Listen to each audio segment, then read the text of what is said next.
Hello future reader, स्वागत है आप सभी का यूट्यूब चैनल टेक्निकल फिजिक्स में।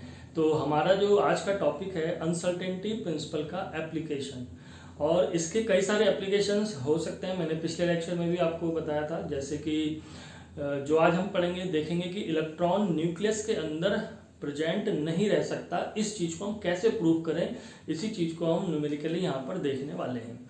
इसके अलावा जो बोहर्स रेडियस है वो हम कैलकुलेट कर सकते हैं। किसी भी एटम के अंदर किसी पर्टिकुलर इलेक्ट्रॉन की बाइंडिंग एनर्जी को हम कैलकुलेट कर सकते हैं। तो बहुत सारे एप्लीकेशंस जो अनसर्टेनिटी प्रिंसिपल के हैं वो हम कर सकते हैं। तो उन्हीं में से एक एप्लीकेशन यहाँ पर डिस्कस करने जा रहा हूँ, जो मैंने ऑलरेडी लिख दिया है क्योंकि थोड़ा न्यूमेरिकल पार्ट था, मैंने पहले से सॉल्व करके लिखा हुआ है कि एग्जाम में अगर ये क्वेश्चन आता है तो किस तरीके से इसको लिखेंगे ये आप देख सकते हैं।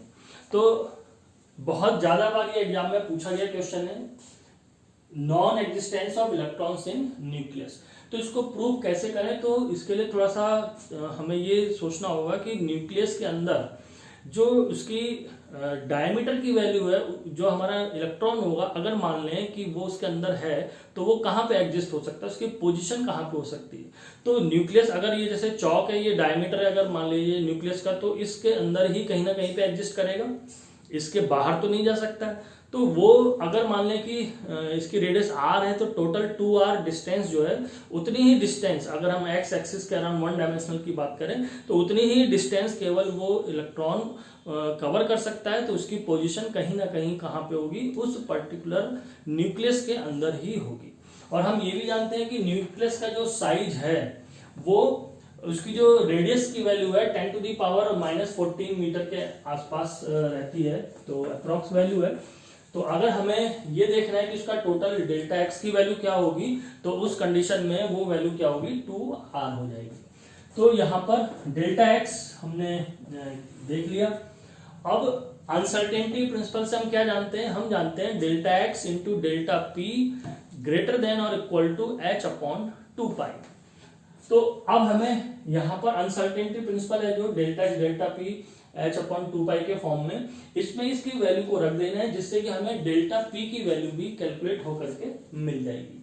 तो हम कैसे इसको सॉल्व करेंगे, तो उसके लिए हम इसकी इलेक्ट्रॉन की एनर्जी, काइनेटिक एनर्जी जो है उसको कैलकुलेट करेंगे। जो फर्दर जो प्रीवियस कहे कि एक्सपेरिमेंट किए गए हैं उनसे जो उसकी काइनेटिक एनर्जी, जब इलेक्ट्रॉन का रेडिएशन होता है तो जब उसकी एनर्जी को नापा गया है तो उसका ऑर्डर जो है बहुत ज्यादा नहीं रहता है, वो अप्रोक्सीमेटली 4 मेगा इलेक्ट्रॉन वोल्ट के आसपास रहता है।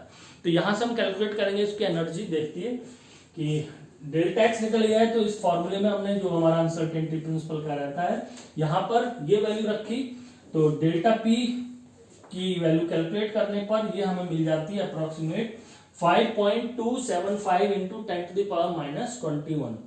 तो डेल्टा एक्स हमारे पास है, डेल्टा पी हमारे पास है, इन दोनों की वैल्यू को यहाँ पर काइनेटिक एनर्जी के फॉर्म में हम यूज कर पाएंगे। देखिए किस तरीके से कर सकते हैं कि अगर इलेक्ट्रॉन में काइनेटिक एनर्जी होगी, वो न्यूक्लियस के अंदर फ्रीली मूव करेगा, तो उसकी वैल्यू हो जाएगी 12mv²। इसको अगर हम m से डिवाइडर मल्टीप्लाई कर दें तो ये हो जाएगी वैल्यू p²/2m, और p की वैल्यू यानी कि अनसर्टेनिटी और इन मोमेंटम से हम ले सकते हैं। तो p की वैल्यू हमने यहाँ पर रख दी 5.275 इंटू 10⁻⁻21। इसी तरीके से जो मास है इलेक्ट्रॉन का वो हमने यहाँ पे पुट कर दिया है 9 इंटू 10⁻31। और ये वैल्यू क्योंकि हमें इलेक्ट्रॉन वोल्ट में कन्वर्ट करनी है, क्योंकि एनर्जी हम निकाल रहे हैं ईवी के फॉर्म में, तो हमने यहाँ पे अलग से 1.6 इंटू 10⁻⁻19 से डिवाइड भी कर दिया है। तो जब इसको हम सॉल्व करते हैं तो हमें वैल्यू मिलती है जो कि अप्रोक्सीमेट कितनी निकल रही है, 97 मेगा इलेक्ट्रॉन वोल्ट के आसपास निकलती है। तो ये वैल्यू, और जैसा मैंने अभी बताया कि जो पहले एक्सपेरिमेंट किए गए हैं या हम जो करते हैं माइक्रोस्कोपिक रेंज पे जाकर के, जब इलेक्ट्रॉन की जो एनर्जी की वैल्यू को कैलकुलेट किया जाता है, काइनेटिक एनर्जी जो उसकी कैलकुलेट करते हैं, वो बहुत ज्यादा से ज्यादा अगर बात करें 4 मेगा इलेक्ट्रॉन वोल्ट निकलती है। जबकि अगर माना गया कि न्यूक्लियस के अंदर इलेक्ट्रॉन प्रेजेंट है तो उसमें काइनेटिक एनर्जी कितनी होनी चाहिए, इतनी होनी चाहिए 97 मेगा इलेक्ट्रॉन वोल्ट। तो इतनी होनी चाहिए, लेकिन ऑब्जर्व कभी भी जब भी हमने एक्सपेरिमेंट किए तो हमें कितनी हो रही, इतनी। तो इससे ये पता लग रहा है कि न्यूक्लियस के अंदर इलेक्ट्रॉन किसी भी हालत में एग्जिस्ट कर ही नहीं सकता, वो उसके अंदर रिजाइड कर ही नहीं सकता है।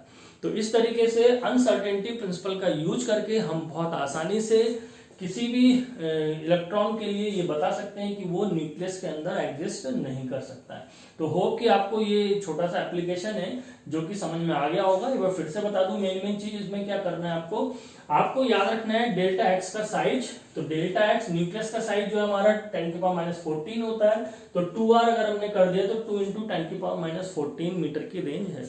इस क्वेश्चन को आप दूसरे फॉर्मूले से भी कर सकते थे, यहाँ पे h/4π से भी कर सकते हैं, वहां भी सेम यही रहेगा कि वैल्यू जो निकल के आएगी हमारी जो वो होगी हमेशा इलेक्ट्रॉन वोल्ट काफी हायर, जो कि 4 मेगा इलेक्ट्रॉन वोल्ट के कंपैरिजन में बहुत ज्यादा होता है। तो आई थिंक इस पूरे एग्जांपल से हम लोग क्लियर हैं कि electron can not reside in nucleus. तो मिलते हैं जल्दी अगले लेक्चर के साथ। होप अगर कोई आपको कमेंट है, कोई चीज पूछना चाहते हैं तो आप डिस्क्रिप्शन बॉक्स के नीचे कमेंट बॉक्स में आप लिख दीजिए। प्रीवियस वीडियोस के लिंक आपको आई बटन में और डिस्क्रिप्शन बॉक्स में भी मिल जाएंगे। तो अभी के लिए इतना ही रखते हैं, फिर मिलेंगे आपसे। Thank you.